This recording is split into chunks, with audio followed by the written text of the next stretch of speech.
Olá, sejam bem-vindos ao Entre Mentes, nosso podcast sobre saúde mental contra o estigma. Eu sou o Luiz Fujita e hoje a gente vai falar sobre o fim da vida, né? A maioria de nós não sabe quando a gente vai morrer, mas em certos casos essa perspectiva começa a se delinear, né?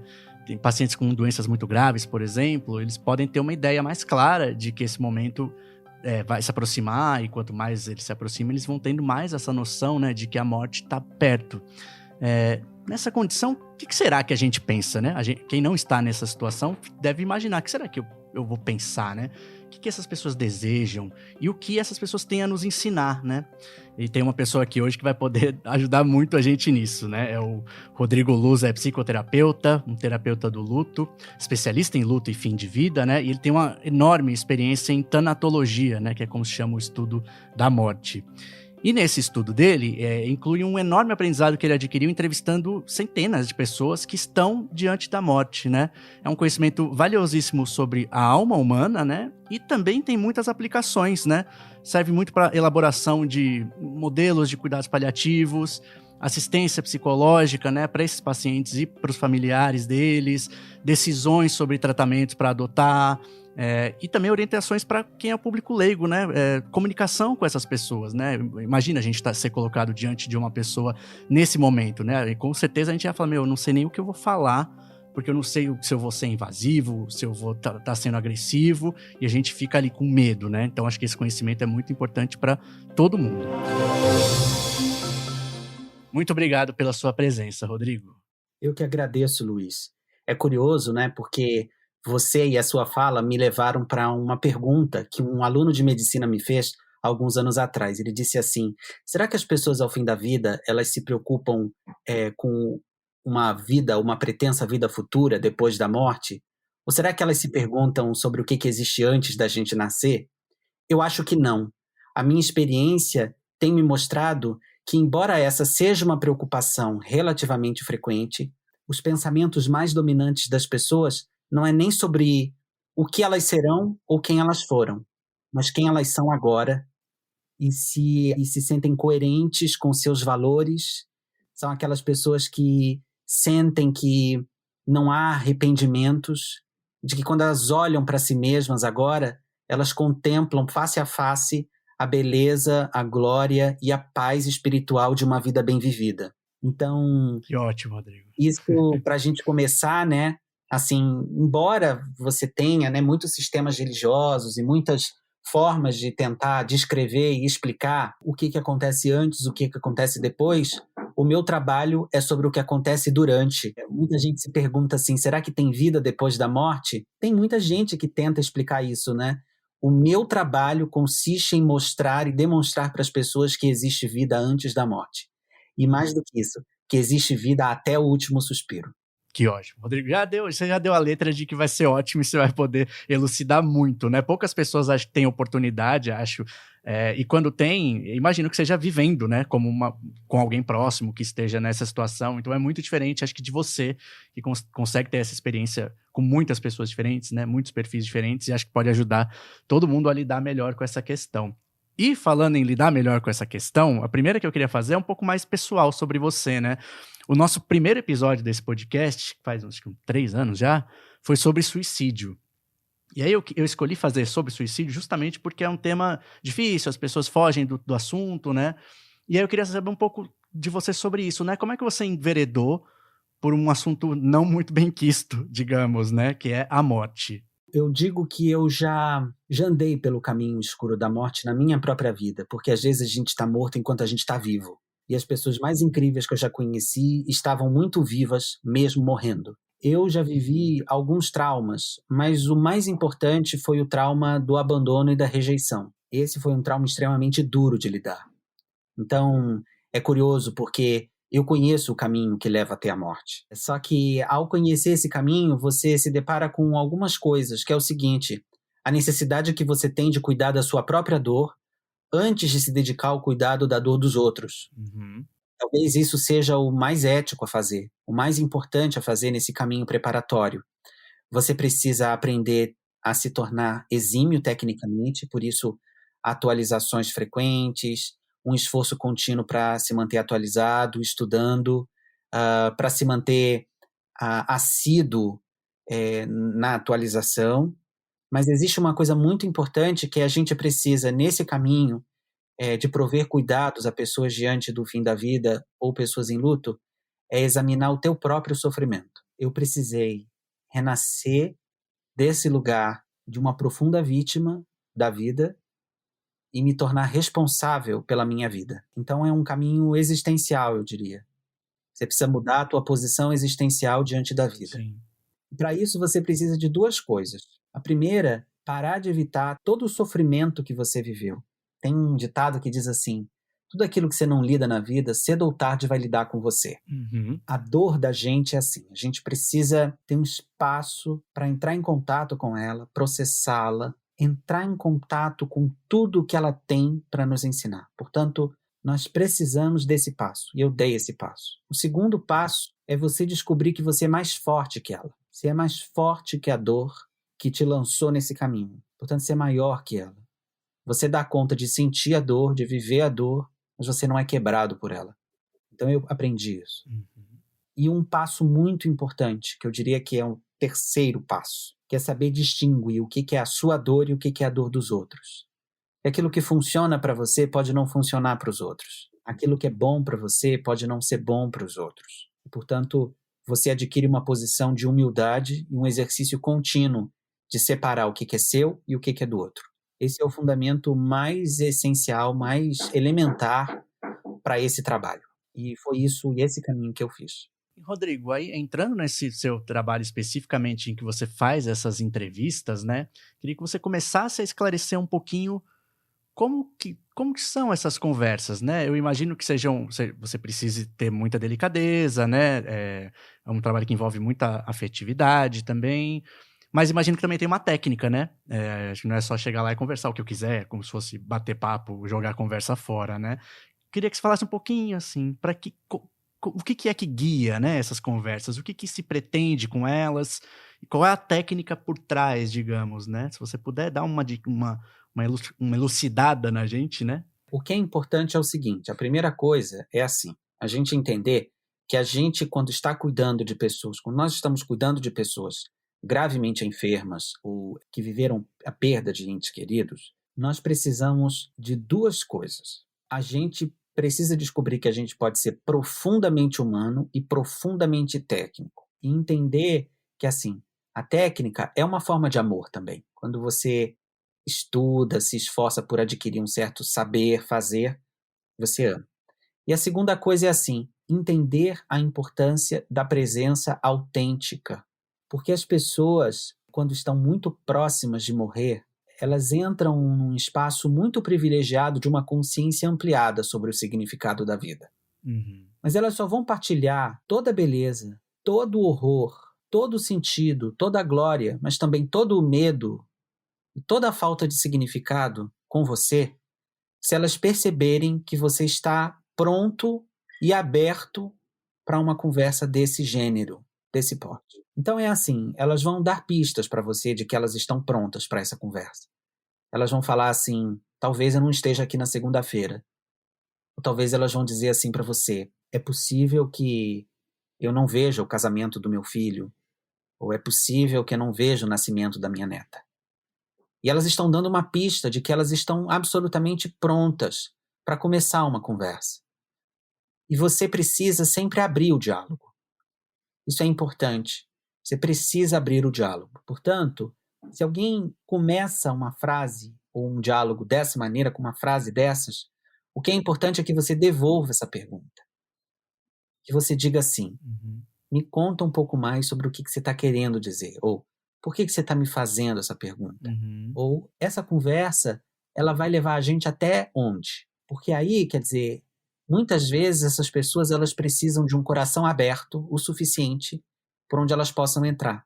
E às vezes o coração aberto vai ser o seu. Uhum. O seu coração vai ser o espaço onde as pessoas vão entrar para poderem compartilhar o que é mais difícil, mais doloroso, mais descabido, que é o fato de que elas têm uma doença grave e que está mudando a ordem, o sentido, a direção de suas vidas. Então, assim, o que é importante que a gente saiba é que morrer não é necessariamente uma experiência agradável. E ela também não é uma experiência que em si tem algum significado. Cada um de nós vai dar um sentido especial a essa experiência. E muitas vezes isso vai estar atravessado da maneira como a gente viveu. A maneira como a gente vive tem grande influência sobre a maneira como a gente enfrenta uma doença grave ou a finitude da nossa vida. Então, o que eu poderia dizer para você é o seguinte: talvez a técnica mais importante é a técnica de saber fazer perguntas que ampliem o diálogo, que não fechem o diálogo. Porque muita gente diz assim, não fala assim, papai, não fala assim.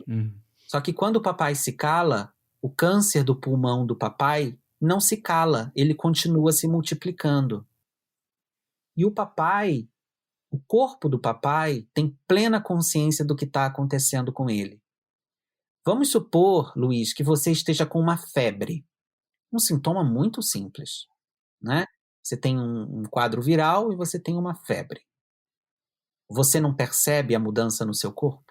Claro. Que dirá no papai que tem um câncer de pulmão e que está com fadiga, a respiração já funciona diferente, sente um pouco de falta de ar, pode sentir dor. O corpo dele grita o que está acontecendo com ele. Ele sabe, ele percebe, mesmo que muitas vezes isso não seja nomeado. Então eu diria que abrir o diálogo com perguntas abertas é uma forma de amor muito especial. É uma forma de amor que a gente pode oferecer para as pessoas, que é assim: eu estou aqui aberto para tudo que você quiser me dizer sobre a sua experiência. Essa abertura é que dá a confiança para que as pessoas deem o próximo passo. E aí elas começam a falar.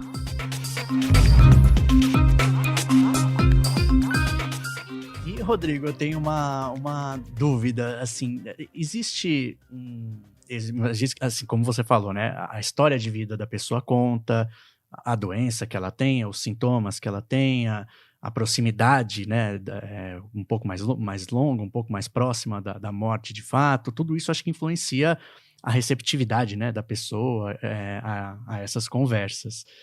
Mas existe, assim, alguma coisa que una essas pessoas, você acha? A maioria, por exemplo, tem uma resistência a começar a falar ou pelo contrário? Eu imagino como leigo que chutaria que não, acho que as pessoas ficam um pouco mais retraídas e com dificuldade. É aquele que você dissesse, né? É muito variado ou existe uma tendência assim? Então, veja bem, nós vivemos uma cultura de silenciamento fóbico em relação à finitude. É. Então, esse silenciamento é uma construção social. As pessoas, elas silenciam porque o lugar do paciente, muitas vezes, é o lugar da subalternidade. Sim. O lugar do paciente com uma doença grave, com raras exceções, é o lugar daquele que pacientemente deve aguardar, e não o lugar do paciente daquele que padece e que precisa de apoio, né? E muitas vezes é um lugar isento do respeito à autonomia das pessoas. E essa tem sido uma luta não só minha, mas de muitas pessoas muito competentes no Brasil, pela discussão sobre o respeito à autonomia, porque o meu trabalho consiste em dar voz aos pacientes, para que eles se percebam como seres humanos com direitos. E aí é uma transformação, eu diria, né? A transformação do sujeito que sai da posição subjetiva do subalterno para que ele possa alcançar uma posição de dizer: eu sou dono da minha vida. Eu escolho sobre o meu tempo. Eu determino como vão ser as coisas. A música da vida, quem diz sou eu. Meu corpo, minhas regras. Sim.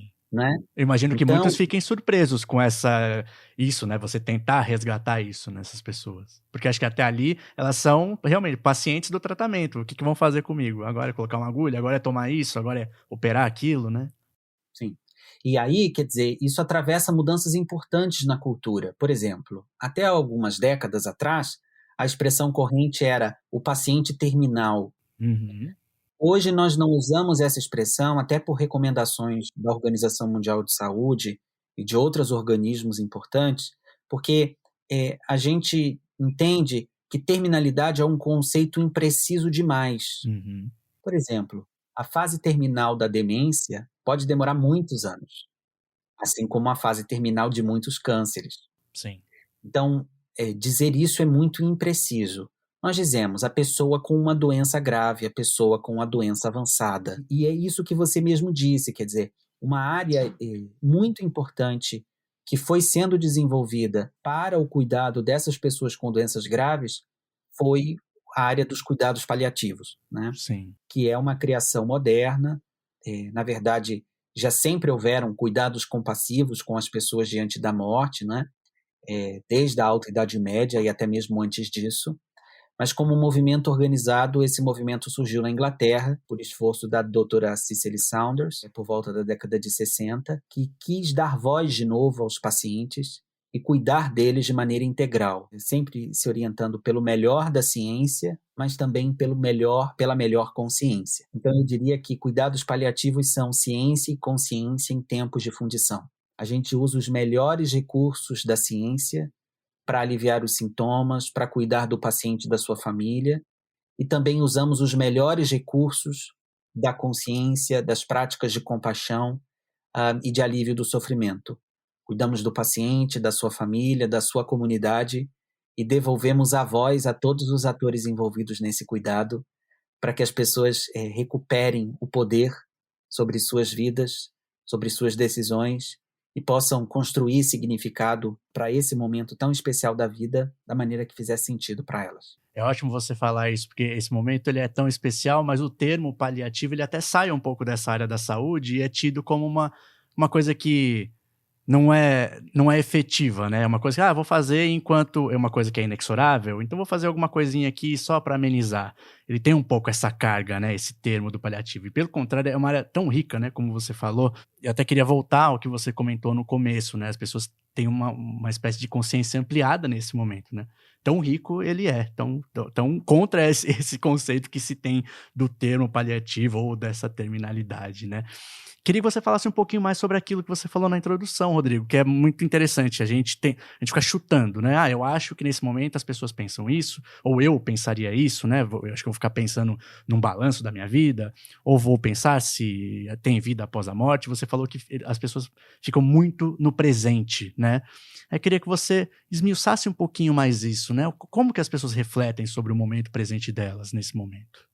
Tem um grande amigo meu chamado William Breitbart. Ele é um médico psiquiatra do Memorial Cancer de Nova York, né? O Sloan Memorial Cancer de Nova York. E ele usa uma metáfora muito interessante. Ele diz, a morte é um muro. Tem uma hora que você se aproxima do muro e você não tem como atravessar ele. A única coisa que você tem que fazer é olhar para trás. Uhum. E aí, quando você olha para trás, você se dá conta do caminho que você fez. E aí, quer dizer, vai ter uma hora que você vai ultrapassar esse muro. Mas você vai precisar primeiro se deparar com o caminho que você fez. Mais do que isso, quem você se tornou seguindo esse caminho. Uhum. Então é isso que eu diria assim de uma trajetória existencial. Você, durante a sua vida, não foi vítima das circunstâncias. Nós somos condenados à liberdade. Portanto, nós precisamos fazer da nossa vida alguma coisa. E isso parte de um trabalho da liberdade. E aí chega o momento que é o momento em que a gente precisa prestar contas da nossa liberdade para a gente mesmo. Não vai ter ninguém que vai ter o poder de nos livrar desse momento. É um momento muito íntimo, onde a gente se confronta com quem a gente é. Então, essas preocupações sobre o passado e sobre o futuro, elas são presentes. É claro que sim. Mas elas são fruto, decorrência natural dessa preocupação primária. Quem eu sou agora, quem eu me tornei, as escolhas que eu fui fazendo, todas as escolhas que eu fui fazendo, quem eu fui me tornando a partir delas, quem eu sou, quem, ao escolher ser um determinado tipo de Rodrigo, eu abri mão de todas as outras possibilidades de ser outro Rodrigo. Então, quem eu sou? Essa é uma das preocupações mais importantes. Rodrigo, eu queria fazer uma pergunta que acho que pode ser delicada, não sei. Mas você acha que no seu trabalho existem pessoas que, sem a conversa com você, teriam tido um fim de vida mais tranquilo, entre aspas, em relação a essas reflexões? Eu queria que você falasse um pouco sobre isso. Claro que sim. Veja, é o seguinte, quando nós falamos em fim de vida tranquilo, é importante que a gente deixe claro. Por vezes, o fim da vida é cercado de sofrimento. Sofrimento físico, sofrimento social, sofrimento psicológico ou sofrimentos de outra natureza. Então, quer dizer, na vida existe sofrimento. Assim como o nascimento pode ser cercado de sofrimento, a vida como um todo. Mas o que eu poderia dizer é o seguinte: pessoas que honram os próprios sentimentos e estão em contato consigo mesmas têm uma grande chance de fazerem um final de vida onde elas estão mais em contato consigo mesmas. Essas pessoas têm menos chance de perder a oportunidade que a vida dá para elas todo dia de viverem uma esperança por dia. São essas pessoas que têm a possibilidade de fazerem uma escolha que elas não vão se arrepender amanhã. São pessoas que são mais fiéis às suas necessidades, mas também são mais fiéis ao seu coração. Portanto, essas pessoas elas não vão deixar para amanhã uma grande declaração de amor. Elas também não vão adiar um pedido de perdão. Elas também fazem o possível para serem o mais honestas consigo mesmas, mesmo que por vezes isso seja muito difícil. Sim. Então, quer dizer, essas pessoas, se tudo correr bem, elas vão poder, e tudo correr bem que eu digo é assim, se a vida cuidar bem delas, elas também vão poder ter uma transição, um final de vida que seja coerente com seus valores. Então, as pessoas mais em paz que eu vi morrerem, e nem todas elas precisam de apoio emocional, suporte psicossocial, as pessoas mais em paz que eu já vi falecerem são aquelas pessoas que estavam em dia consigo mesmas. O que não necessariamente implica em ausência de sofrimento. Exatamente isso que eu quis dizer. Porque a vida, Luiz, é um grande acontecimento. É uma coisa extraordinária, mas tem uma coisa sobre a dor e a delícia de ser o que se é. A vida é um pouco isso. Ela é uma sucessão de dores e delícias. A grande questão da vida é a gente não evitar nada, a gente aceitar tudo. Uma vida com significado decorre de uma vida com amor e sofrimento bem vividos. O Viktor Frankl, que é um psiquiatra judeu que ficou preso no campo de concentração, escreveu um livro que eu vou sugerir para todos. Chama Em Busca de Sentido. É um livro belíssimo sobre a esperança. Ele estava no campo e ele escreve sobre o sentido ou significado. E ele diz nesse livro: sempre que a gente busca a felicidade, ela nos escapa na vida. A felicidade é sempre um subproduto de uma vida com significado. Então, se a gente busca a felicidade antes, a gente pode não encontrá-la, ela escapa das nossas mãos. Então, o que a gente precisa fazer é buscar uma vida com significado, e isso implica aceitar tudo e viver tanto a delícia quanto a dor de ser o que se é. Se a gente faz isso, a gente está inteiro, e quando a gente está inteiro, a gente está em paz. Diante disso, Rodrigo, com esse conceito, a gente pode dizer que esse tipo de conversa é invariavelmente benéfica, né? Acho que tanto para você, né, como profissional, quanto para alguém que aprende, né, a se comunicar dessa forma, como para o paciente, né? Aí eu queria a sua avaliação, como é isso no Brasil? Assim, parece uma coisa que é tão difícil o acesso, acho que tão poucas pessoas têm oportunidade de ter, assim, com um profissional, né, como você, ou outras pessoas capacitadas, acho que muito menos com leigos, que a gente nunca pensa nesse tipo de capacitação, entre aspas. Como que é hoje em dia, assim? Você acha quantas pessoas têm oportunidade, né, de ter esse benefício tão grande que a gente está falando aqui? Muito bem, essa é uma excelente pergunta. Eu diria que os cuidados paliativos no Brasil, eles estão numa fase intermediária. Há 10 anos atrás, eu diria que nós estávamos numa fase embrionária. Mas nós temos excelentes trabalhos, profissionais sendo formados todos os dias com uma qualidade técnica muito boa. A grande questão é que, para oferecer essa modalidade de cuidados, nós ainda temos poucos serviços disponíveis. E mais do que isso, nós temos uma cultura que é evitativa em relação à morte. Sim. Então, o que a gente precisa começar a fazer é uma revolução nas nossas vidas. A gente precisa, a gente mesmo, começar nas nossas famílias, entre os nossos amigos, começar a falar sobre o assunto. Ter a coragem de poder falar sobre esse assunto. Porque falar de morte é falar da vida. E é sobre a vida com significado que a gente está falando no fim das contas. Uhum. O que vale a pena? Desde que a nossa vida é finita, o que vale a pena? Então, eu diria que no Brasil nós estamos numa fase intermediária, existe um grande trabalho promissor de várias organizações de cuidados paliativos que existem no país, do estabelecimento de leis para que essa modalidade de cuidado se torne um direito assegurado na legislação. Nós temos hoje um consenso crescente entre as sociedades científicas, acadêmicas, e a gente está vendo uma mudança na população. Aos poucos, os leigos começam a exigir direitos. Aquele hospital que ainda não tem o serviço de cuidados paliativos, é comum a gente já começar a ouvir notícias das famílias começarem a exigir que seus familiares sejam cuidados de maneira integral, que suas vontades sejam respeitadas e que tanto o paciente como a família e a comunidade possam receber o melhor cuidado possível, o melhor suporte possível durante o processo de luto e durante os desafios emocionais que as pessoas enfrentam. Então eu diria que assim, a gente está vendo uma mudança na sociedade, a gente está vendo uma mudança nas sociedades científicas, no meio acadêmico, e a gente está começando a ver uma ampliação desse diálogo, o que é muito promissor, porque há 15 anos, 10 anos atrás, esse diálogo ainda era bastante incipiente. Sim. É bom ver hoje que a gente está dando passos importantes nesse sentido.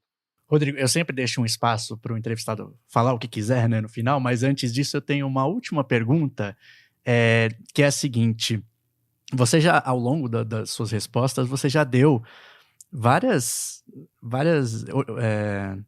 não diria dicas, né, mas a gente consegue sentir um pouco como que é a comunicação com pessoas que estão nessa condição, né? Mas como eu falei, eu acho que as pessoas que são colocadas mesmo diante desse contexto ficariam muito acabrunhadas, assim, não saberiam o que falar. É meio igual ao que falar para alguém que está em luto, né? A gente sempre fica muito... Não existe, assim, uma educação, né, natural para todo mundo sobre o que eu posso dizer, o que eu posso perguntar, ou para pessoas que teve parentes que se suicidaram, por exemplo, também a gente fica não sabe o que dizer, né? A gente fica paralisado. Tem alguma coisa que você possa dizer para pessoas que possam estar nessa situação com um parente, um amigo? Você dá cursos sobre isso, né? Aprofundados, né? Mas não estou falando sobre isso, né? Mas estou falando alguma coisinha que você possa dar para quem está realmente paralisado, porque eu não sei que assunto que eu lido, o que eu falo primeiro para, sei lá, meu pai, algum parente que possa estar numa situação dessas, né? A coisa mais importante é que a sua presença fale. A sua presença ali fala que você está disponível. Então é manter-se disponível. E você não precisa ter medo de se colocar disponível e de anunciar isso por meio da seguinte frase: o que você precisa? Você precisa de alguma coisa agora? Manter-se disponível, realmente disponível, e procurar saber o que as pessoas precisam é o mais importante. Porque você respeita o momento das pessoas e, ao mesmo tempo, você evita as perguntas invasivas, como o que foi que aconteceu, de que maneira as coisas aconteceram. Mas você cria uma ponte de conexão. Acho que mais do que nunca nesse mundo, nesse momento histórico, a gente precisa de conexões, de pontes de conexão e não muros entre as pessoas. Então, quer dizer, manter-se disponível e oferecer a sua mão, oferecer um apoio. Vão haver pessoas que vão precisar, eu diria, Luiz, de um apoio, vamos dizer, da organização do lar. Então, por exemplo, eu já vi enlutados dizerem assim: eu só precisava de vir alguém aqui que trouxesse uma comida ou lavasse a louça. Vão haver pessoas que vão precisar de apoio emocional. Elas vão precisar de alguém que possa ficar com elas enquanto elas estão no momento, na experiência do zigue-zague do processo de luto. Sim. O luto é uma experiência avassaladora em termos emocionais. Eu diria que o luto é um processo de construir significado depois de um rompimento de um vínculo. E o luto não tem fim, Luiz. O luto, propriamente dito, não tem um final. Sim. O luto é uma experiência que eu vou fazer a vida inteira. Mas o luto não é composto só de tristeza e saudade. Existem uma série de componentes que envolvem o processo de luto. E o que é esperado, Luiz, é que o luto ele seja como um útero de mulher. O útero ele contrai e expande. Uhum. O luto ele é mais ou menos isso. Quando ele vai dar à luz a uma nova vida, o útero ele contrai e expande. O luto é assim também. A nossa experiência emocional, a gente vive dor, saudade, imagens do falecido que vem à nossa memória, memórias muito intensas, experiências emocionais, existenciais, sociais muito intensas, e a gente contrai na dor. E logo depois o enlutado ele já está bem, ele já se dedica a novas tarefas, ele já vai se dedicar a fazer novos vínculos, a pensar sobre o futuro, a reorganizar sua rotina. E ele fica nesse ida e vinda do útero, no seu cotidiano. Sim. Então vai ter momentos de dor e vai ter momentos de não dor. Só que diferente da mulher cujo útero está fazendo o trabalho de parto, que vai dar luz a uma vida de um terceiro, no luto, quem renasce é você. Uhum. E nesse trabalho, a mulher, muitas vezes, ela vai precisar de ajuda. Ela precisa de alguém, quando o trabalho de útero dela está fazendo, o movimento do nascimento, ela precisa de alguém que aperte a mão, ela precisa de alguém que lembre ela que ela tem força, muitas vezes ela precisa de alguém para passar alguma coisa na testa dela, ela precisa de alguém para ajudá-la a ter esperança. A pessoa em luto, ela vai contrair e expandir nesse trabalho de entrar em contato com a dor e de estar sem a dor. Porque assim você vai fazendo um processo de aprendizado. Você vai aprendendo a viver de novo. Quem vai atravessar esse útero vai ser um novo você do outro lado. E aí, quer dizer, a dor, ela tende a cicatrizar. Ela vai diminuindo de tamanho. E você vai ficando maior que ela. Você vai vendo que você não é a dor. Você tem dor. Até que você vai visitando essa dor menos na vida. Mas ela continua ali. Teve uma pessoa em luto que me disse uma vez: eu aprendi que eu não era a dor e também aprendi a colocar a dor para sentar. Antes ela não sentava, eu aprendi a colocar ela para sentar. Uhum. E aí, de vez em quando, ela volta, mas você já vai ter desenvolvido musculatura para entender que ela não te derruba. Uhum. Então, o processo de luto é isso, é um processo de dar significado, de construir significados para a vida inteira. E de que nós vamos ter que aprender a viver com essa falta, com essa ausência a vida inteira. E eu diria, entendendo o que as pessoas em luto vivem, o que eu poderia dizer para você? Coloque-se disponível. Como uma mulher grávida que precisa de ajuda e que está dando luz a uma nova vida, entenda que essa pessoa está dando luz a uma nova pessoa, a um novo si mesmo, a uma construção de uma nova identidade. Portanto, mantenha-se disponível e cheque. Você precisa de ajuda? Do que você precisa? Coloque-se disponível e se conecte. A conexão faz com que o enlutado não se sinta desconectado do mundo. E outra coisa que eu diria, não subestime ou tente diminuir o significado dos sentimentos do enlutado. Uhum. Então, assim, frases como você ainda está assim, ou você é muito nova, ou a pessoa morta não gostaria de te ver chorando, ou todas essas frases, elas criam desconexão. A conexão que você precisa criar é assim: eu nem imagino o que você está vivendo. Eu posso te ajudar de algum jeito? Ou eu estou vendo que está sendo muito difícil para você. Tem alguma coisa que eu posso fazer para aliviar o seu caminho? Eu estou aqui para você. Às vezes só um eu estou aqui para você é um ombro que você oferece.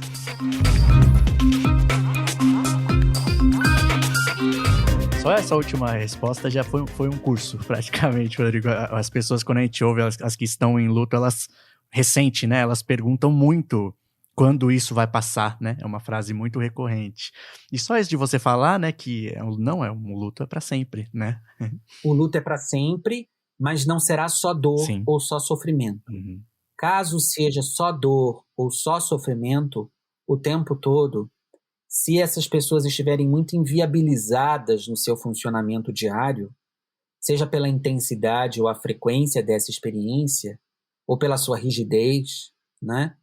Nós sugerimos que essa pessoa procure ajuda especializada. Sim. Mas entendendo que, assim, o luto propriamente dito, o luto normal, esse trabalho de se adaptar a uma nova vida, que envolve também a alegria, o contentamento, a paz, o alívio. O luto não é só dor ou sofrimento. Uhum. É isso, ele é tanto o movimento de expandir como de contrair do útero. Sim. O luto é esses dois movimentos. Então, enquanto tiver um processo de luto onde eu possa entrar em contato com a dor, mas também onde eu possa entrar em contato com a vida, Enquanto esse movimento dual estiver acontecendo, tá tudo certo. Sim. É a maioria das experiências dos enlutados. E é importante que eles saibam que esse movimento de ir e voltar é normal. Não tem nada de errado com isso. Legal. Rodrigo, eu deixo sempre um espaço para o convidado dizer o que quiser, né? Às vezes nenhuma pergunta abriu a oportunidade para você falar algo que você acha essencial ou você tem algo que você considera importante. E aí eu deixo esse espaço para você, né? Fica à vontade. Uma mensagem final para quem está ouvindo. O que eu posso dizer para você agora é o seguinte, é que você que procurou esse tema, né, e que está ouvindo essa entrevista sobre esse tema, é possível que você esteja vivendo um momento muito difícil na sua vida, ou que você já viveu, e essa entrevista trouxe de volta tudo isso que você já viveu, ou alguma coisa que você viverá um dia. Esse é o tipo de entrevista, eu diria, que ele serve tanto para o passado, como para o presente, ou às vezes para o futuro. Então, o que eu posso dizer para você que nos ouve agora é o seguinte: entenda que a sua dor, ela é um território sagrado e que você tem o direito de vivê-la. Nós vivemos uma cultura decorrente do movimento do imperialismo. Houveram imperialistas que vieram ao Brasil e destruíram as culturas nativas. Tentam fazer com os enlutados a mesma coisa, uma espécie de imperialismo psicológico, de indivíduos que tentam dizer o que é o normal ou que tentam impor às pessoas um único jeito de viver o luto. Não existe um único jeito de viver o luto. O luto se recusa a seguir protocolos.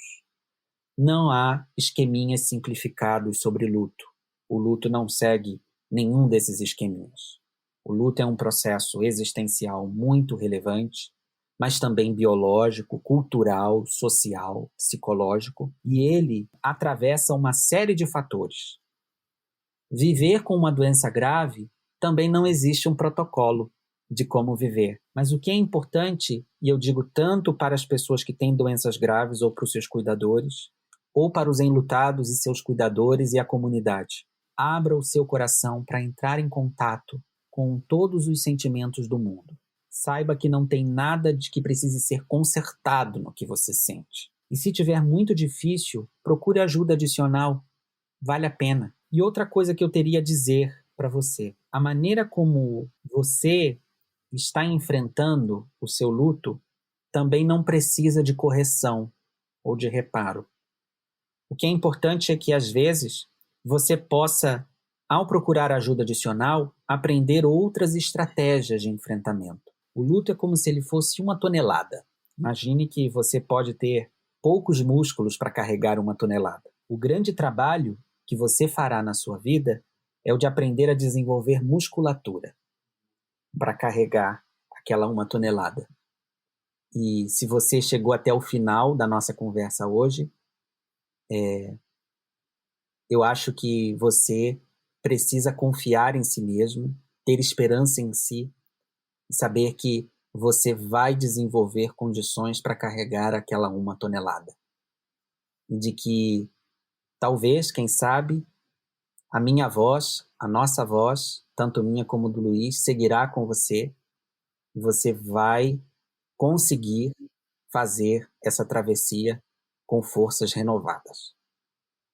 Com certeza, Rodrigo. Muito obrigado. Cada resposta sua e essa mensagem final, então, com certeza vão ajudar nessa musculatura psíquica. Eu acho interessante que é um tema tão tabu ainda, né?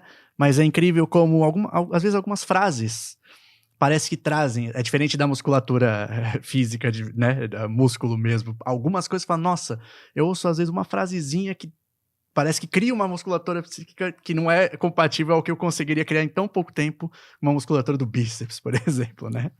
Isso.